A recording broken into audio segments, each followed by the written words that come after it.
سلام میکنم به همه عزیزانی که الان دارن منو تماشا میکنن. خیلی خیلی خوشحالم که امروز در خدمت شما بزرگان هستم. میدونم خیلی از شما اساتید دانشگاه، اعضای هیئت علمی، رؤسای مؤسسات مهاجرتی، کمپانی های اعزام دانشجو و غیره هستین و خیلی خیلی خوشحالم که امروز باعث افتخارم هستش که در خدمت شما هستم. امیدوارم بعد از پایان این ویدیو بتونم تمام سوالاتی که حالا در ذهن شما هستش رو بتونم پاسخ بدم و البته هر سوالی اگر تو هر نکته‌ای تو هر ثانیه از ویدیو داشتید حتما برای من بفرستید. توی کامنت ها هم میتونید بنویسید که من همونجا پاسخ بدم که بقیه عزیزان هم ببینن. کار ما کار دانشجویی کاری هستش که بسیار حقیقتا حاشیه پرسودی داره و پرپول هم هست. حالا دلیلش رو هم من خدمتون میگم که چرا این همه پول در این کار هستش و خیلی خیلی فرصت خیلی مناسبی هستش، مخصوصا برای افرادی که توی ایران و ترکیه هستن و خب درآمد دلاری هستش که به هر حال خیلی خیلی میتونه برای همه ماها فوق‌العاده باشه. صحبت رو از اینجا شروع میکنم که دوستان اگر که بدونید همه دانشگاه ها یک بخش اینترنشنال یا بین الملل دارن که این بخش وظیفش این هستش که از همه نقاط جهان دانشجوهای خارجی رو ساپورت بکنه و هر دانشگاهی اگر بخش اینترنشنالش قوی باشه اعتبار و رنکش در جهان هم بسیار بهتر و معتبرتر خواهد بود. بنابراین دانشگاه ها هزینه های خیلی خوبی برای بخش اینترنشنالشون میکنن و این هزینه ها البته از جیب خود دانشگاه نیست، از جیب خود همون دانشجویان هست و حتی ما دانشگاه های دولتیمون هم یک بخش اینترنشنال دارن و همه دانشگاه ها این رو دارن و خیلی خیلی تو رنک بین المللیشون تأثیر میذاره. دانشگاه های ترکیه هم بسیار بسیار توی جذب دانشجوی خارجی خیلی خیلی فعال هستن و به افراد یا مؤسسات یا حالا کسانی که دارن براشون دانشجو میفرستن و نماینده رسمیشون هستن که من افتخار اینو دارم که نماینده رسمی بسیاری از دانشگاه های ترکیه و تمام دانشگاه های استانبول باشم و خدمتتون عرض بکنم که امیدوارم که یه همکاری خیلی خوبی هم با شما داشته باشیم. دوستان بحث دانشجویی یه مقدار از نگرش های مختلف متفاوت هست. یعنی مثلا ما که ایجنت ها هستیم و مشاورانی هستیم که باید دانشجوها رو در ایران یا هر کسی که تمایل داره توی یک دانشگاه خوب درس بخونه باید صادقانه مشاوره های درست بهشون بدیم. مشاوره درست یعنی چی؟ آیا اطلاعات درست از این که این دانشگاه ها چه امکاناتی دارن، چه چیزای خوبی دارن، چه چیزای بدی دارن، هر شهر، هر رشته و هر دانشگاهی چه چیزای مثبت و منفی دارن که اینها رو به مرور زمان شما خواهید فهمید و من توی ویدیوهای آینده این جزئیات رو خواهم گفت. اما بحث اصلی و کلی این هستش که هر دانشجویی که از طرف شما به دانشگاه ها معرفی بشه به ما یک پورسانت و درصد خیلی خوبی میدن که این پورسانت و درصد رو من برای تک تک دانشگاه ها و تک تک رشته ها اینها رو در اختیار شما قرار خواهم داد و شما بابت هر دانشجویی که معرفی خواهید کرد پورسانت و درصدتون رو دریافت خواهید کرد. ما به عنوان ایجنت وظیفه داریم که اطلاعات کاملا درست رو به دانشجو بدیم و جذبش بکنیم و توی دانشگاه ثبت نامش بکنیم که این پروسه یک پروسه ساده‌ای هست و کافیه افرادی که علاقه‌مند هستن که رشته‌های مختلفی رو بخونن اونها رو دانشگاه رو بهشون معرفی بکنیم، مدارکشون رو دریافت بکنیم، برای من شما ارسال میفرمایید و ما براشون پذیرش میگیریم از دانشگاه و بعد از اون پروسه ثبت نامشون انجام میشه. حالا این رو من بخوام به صورت ریزتر خدمتون بگم، دانشجوها معمولا سنین از 18 سال شروع میشه، 17-18 سال و تا به بالا که میخوان به یک کشور جدید مهاجرت بکنن. بنابراین ما خیلی باید حواسمون باشه که اون چیزی که اونها میخوان رو دقیقاً براشون تهیه بکنیم.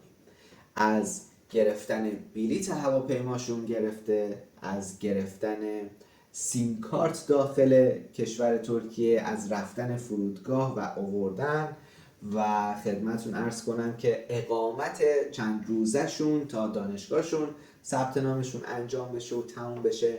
همه اینها پروسه هایی هستش که حالا ما باهاش درگیر هستیم و ربطی به شما نداره.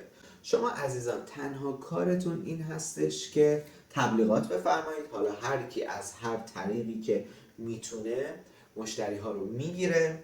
اگر نیاز به هر مشاوره، هر مشورتی داشتید میتونید از ما یا بچهای دیگه بپرسین. مثلا دانشجو میگه آقا فلان دانشگاه چقدر هزینه‌شه، دوره حاضرلیکش چقدره، فلان چقدره، آدرسش کجاست. همه اینها رو من ریز به ریز خدمتون خواهم گفت. ولی خب شما میتونید هر سوالی از ما بپرسید. دانشجو رو که جذب کردیم، تصمیمش رو که گرفت، کافیه که مدارکشون رو برای ما ارسال بفرمایید. مدارک حالا چیا هستن؟ برای کسایی که میخوان برن مدرک کاردانی یا فوق دیپلم یا کارشناسی بگیرن، فقط تنها مدارکشون دیپلم و ریزنمرات هست. اگر دوره پیش دانشگاهی رفته باشن، پیش دانشگاهی و ریزنمرات و عکس پاسپورت مدارکی هستش که شما باید از عزیزان بگیرید و برای ما ارسال بکنید. گرفتن پذیرش برای همه مقاطع رایگان هست. یعنی شما مدارک رو برای ما ارسال میکنید، ما پذیرش رو به صورت رایگان بهشون میدیم. بعدش اگه تصمیم گرفتن تشریف میارن، ثبت نام میکنن و اگر هم تصمیم نگرفتن که هیچ اشکالی نداره. و دقیقاً وقتی که این عزیزان ثبت نام کردن توی دانشگاه و شهریه‌شون رو پرداخت کردن، بعد از اون تقریباً 3-4 روز بیشتر زمان نمیبره، بعد از اون کمیسیون شما پرداخت خواهد شد. یه ذره در رابطه با بحث شیرین کمیسیون ها هم خدمتتون بگم. نکنید حالا یه سری هم عزیزان هستن که برای درس خوندن نمیان، برای اقامت میان، میخوان اقامت بگیرن فقط. چون توی ترکیه افرادی که میتونن اقامت داشته باشن یا باید خرید ملک بالای 200,000 دلاری داشته باشن یا اینکه دانشجو باشن و حالا هر سنی یک مقطعی رو داره. مثلا اگر سن طرف زیر 30 سال باشه مناسب برای مقطع کاردانی و کارشناسی هست. اگر بالای 30 سال هست، بالای 31-2 سال، ما باید این عزیزان رو ارشد ثبت نام بکنیم که بتونن اقامت بگیرن. در رابطه با کمیسیون ها داشتم صحبت میکردم. کمیسیون ها برای مقاطع کاردانی که از حدوداً 1600 دلار در سال، 1500 دلار شروع میشه، یک مبلغی حدوداً بین 10 میلیون تومان الی 15 میلیون تومان سهم شما هست. چون ما 90% کمیسیون ها رو به خود شما عزیزان پرداخت میکنیم، مخصوصا توی این دوره‌ای که دوره اولمون هست. قطعاً عزیزانی که بعداً به ما بپیوندن این مبلغ خب کمتر خواهد شد، حالا نه خیلی کمتر ولی خب کمتر خواهد شد و از هر دانشجو، هر یک دانشجو بین 10 الی 15 میلیون تومان سهم شما ایجنت ها و نماینده های ما خواهد شد. حالا توی یه سری رشته های پزشکی، رشته های دندون پزشکی، رشته های داروسازی این مبالغ بسیار بالاتر هست. به طور مثال عرض میکنم دانشگاه آیدین که یک دانشگاهی هستش که مورد تایید وزارت بهداشت هست، توی این دانشگاه شما اگر که یک دانشجوی پزشکی معرفی بفرمایید که شهریه‌اش سالانه 22,000 دلار برای دانشجو هست، شما میتونید مبلغ حدوداً 1000 دلار یعنی 50 میلیون تومان، 50 الی 60 میلیون تومان تنها کمیسیون شما خواهد شد و شما حتی میتونید از این مبلغ کمیسیونتون هم برای دانشجوهای خودتون در نظر بگیرید و مثلا بعد از ثبت نام یه بحث کشبک داره که مثلا ما بهشون میگیم که آقا شما اگه با ما ثبت نام بکنید، ما به جای اینکه این $1000 رو همش رو خودمون برداریم، $500 رو به خود شما برمیگردونیم به عنوان یک آفر که بتونیم حالا مشتری بیشتری جذب بکنیم. تمام اینها رو تک تک خدمت شما خواهم گفت و امیدوارم این ویدیو رو اگر که امکانش هست یک بار دیگه ببینید و میریم کم کم سراغ جزئیات بیشتر در رابطه با کلیت دانشگاه ها. بعدش میریم سراغ تک تک دانشگاه ها و توضیحات دانشگاه ها که هر دانشگاهی به چه صورت هستش.